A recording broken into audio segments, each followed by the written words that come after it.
So it was quite severe, the situation, it was quite horrible. It just shattered me into pieces. Not long after then, my family liaison officer, she brought me pictures of my sister. Worst thing I'll ever go through probably in my life. Seeing my own sister turn into ashes like that, that is enough to turn someone mad. Now that we'd found the body of Banaz, we decided that would give us enough evidence to charge Ari and Dad. Dad and Ari tried to blame the others and said they had nothing to do with it, it was down to them. But both claimed to be very progressive and westernised and loving. The father wasn't very persuasive. The uncle was very different. He was a very strong character, very strong, very sure of himself, very confident. Beckle was the sister of Banaz. She gave evidence.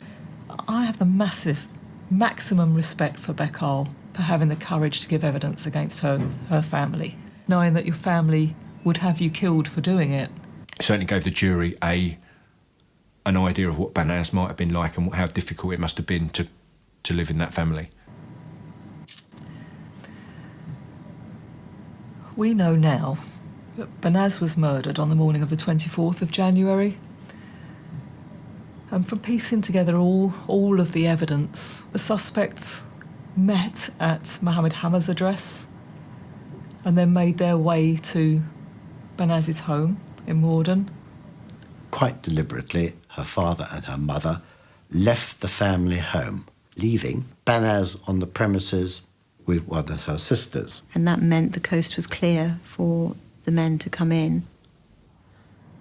It was Banaz's habit to sleep on the living room floor. There wasn't a bedroom for her. There wasn't sufficient room in the house, so she would sleep on the living room floor.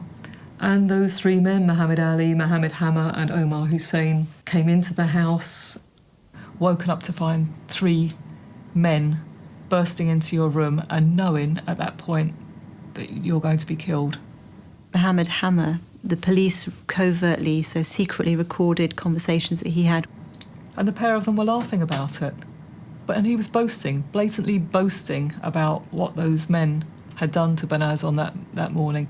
And them laughing and slapping each other on the back, being manly. They were slapping her, fucking her. I have fucked her anally. The bitch's soul was not getting discharged with anything. It took more than half an hour. It was upstairs as well. I was aware. I swear to God, I didn't know she was there, fuck her. Ari, the bastard, lied to us. Ari said there was no one there. Well, I put my leg there, on her back. Mohammed, on her neck.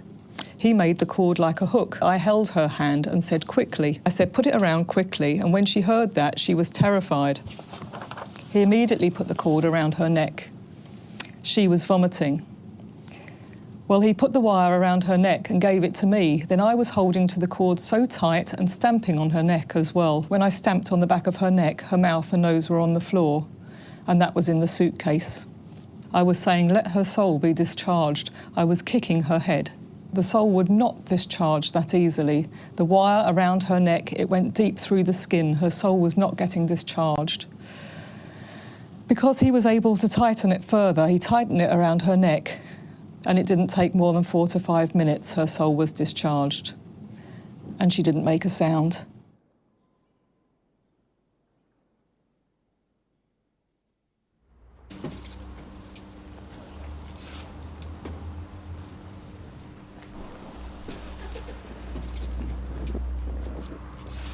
So, do you agree to speak? No, I'm sorry.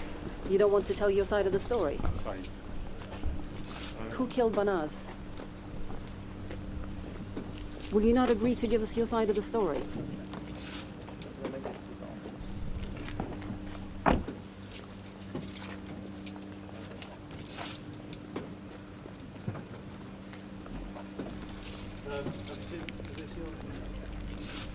I'm doing a documentary about your case, and I'm wondering if you want to speak. Who killed Banaz? You're innocent, then who killed Banaz? No, I'm saying... Who killed Banaz?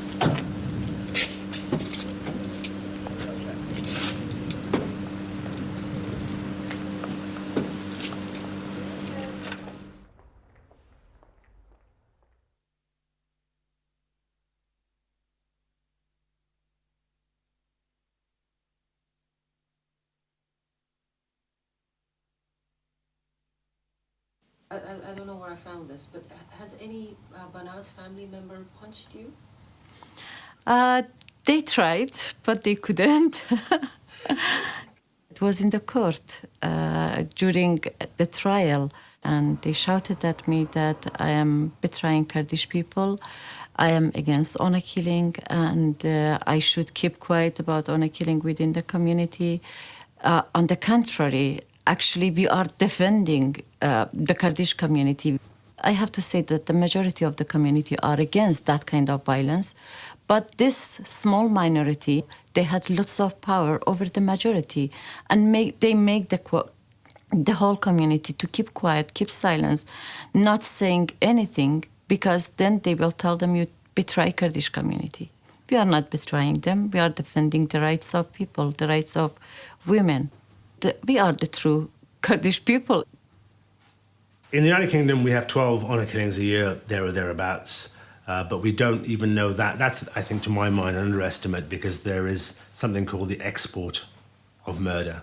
Or there are cases in which a victim is taken abroad and killed abroad, and they won't necessarily figure in prosecutions that we do. So that's a dozen.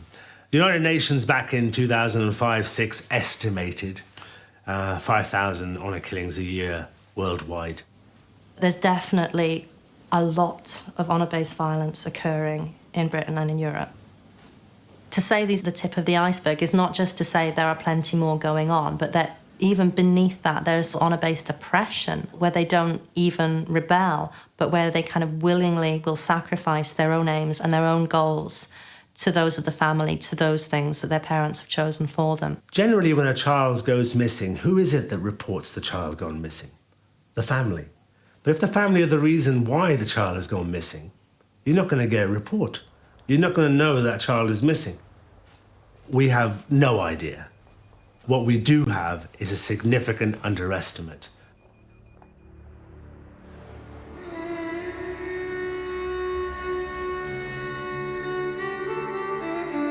Omar Hussein and Muhammad Ali had fled the UK before I was even aware that Banaz had been murdered. We've got Dad and Ari and Mohammed Hammer, and these are two other people who were actually two of the people physically present who killed her and disposed of her body. And to think that they had gone off to Iraq and getting reports back from people saying that they were boasting about their actions in the cafes there, I think you're not going to get away with that. You're just not going to get away with that. It was shameful that there were people, those two individuals were able to celebrate publicly their involvement in Banaz's murder in Iraq. No one could get away with murder. Not when we know who they are. That's just not acceptable. Banaz was part of us. You know, it just drove us on. Let's push the boundaries. It's never been done. Let's get them back from Iraq. Right, how are we going to do that? Don't know. Omar Hussein was virtually beyond the reaches of the law there. He could do pretty much as he wanted because his family are so powerful there. He was being housed with his brother. His brother was quite a senior police officer over there. And our information was that he was being sheltered. I think over there a lot of people felt that they hadn't done anything wrong.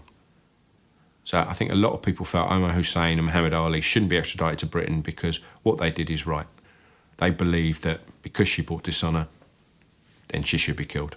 And why are the British interfering with it? Eventually, it transpired that he had an argument with one of his brothers, and that brother shot him in the leg with an AK-47, and he was arrested once he was at hospital.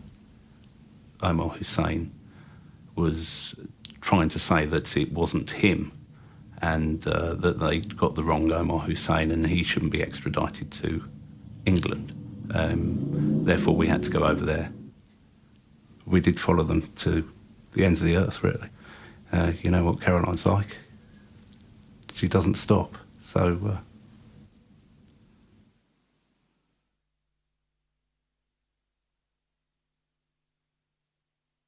yeah, and it took 3 years, but got it done in the end. no Iraq national has been extradited from Iraq before, and we were the first ones to achieve that.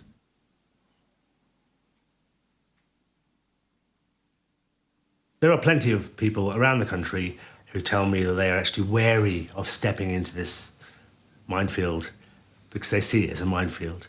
That the moment that they start talking about this issue locally, they will be branded racists. The fact is, it's been going on for centuries across cultures, across religions, all over the world.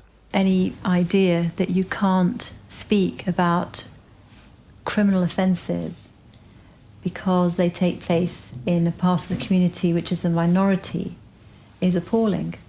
I find that quite offensive as a member, if you like, of a minority community. I think it's much better for everybody if these things are brought into the open and discussed. I think some people are happy. There's brown people wiping out brown people. How does it really affect me as a white person? Perhaps not a lot. It's their culture.